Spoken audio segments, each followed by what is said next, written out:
How can one single financial auction worth R3 billion rand signal a huge turning point for an entire nation's economy? I mean, how does that even work? Well, that's exactly what we're going to unpack. Let's get into it. Okay, let's start with the big number at the heart of this whole story, 3 billion rand. On February 24th, this is exactly how much the South African government managed to raise in just one day, all by selling government bonds. And that brings us to the big question, right?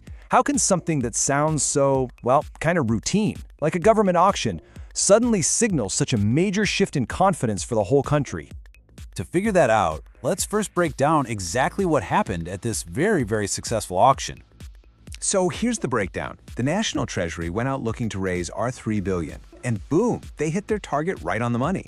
This wasn't just a success, it showed that there was really solid investor demand for these long-term loans. And get this, some of these loans don't have to be paid back until 2053. That means investors are willing to put their money on the line, betting on South Africa's future.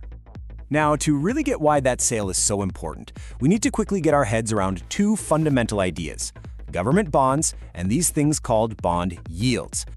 First up, what on earth is a government bond? You know, the simplest way to think about it is as an IOU. When you buy a bond, you're basically lending money to the government. In return, they promise to pay you back down the road, plus a little extra for your trouble. That's the interest. And that little extra brings us to our second key term, bond yield. The yield is just the return an investor gets, but here's the crucial part.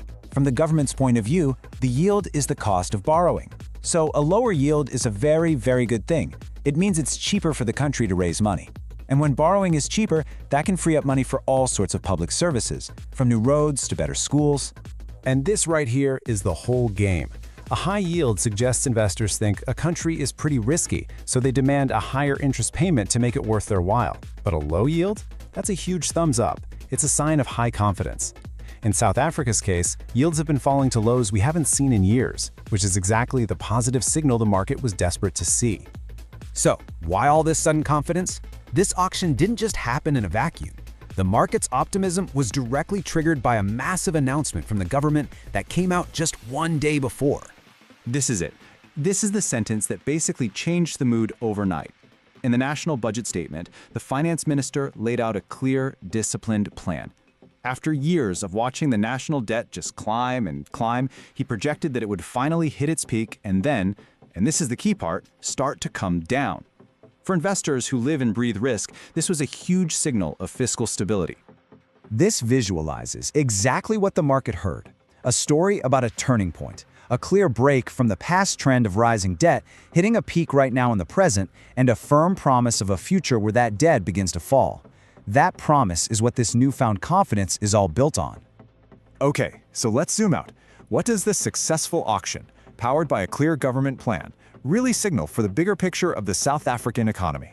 It really boils down to three key signals. First, investor confidence is clearly on the rebound. Second, it proves that having a clear, believable plan to manage your debt really matters to the market. And third, it shows that investors are seeing a more positive local outlook, and they're willing to act on it, even with some uncertainty still floating around in the global economy. So, the crucial point is, where do we go from here? What are the potential real-world impacts of all this renewed financial stability and investor confidence? Well, the potential ripple effects are pretty significant. We could see a stronger, less volatile rand, more foreign investment flowing into the country, and just generally calmer markets. And we're already seeing powerful proof of this shift. The 10-year bond yield recently hit 7.81%. That's its lowest level in over a decade. I mean, if that's not a massive vote of confidence from the market, I don't know what is. Which leaves us with this final, critical question. The financial markets have bought into the government's plan and placed their bet. The stage is set.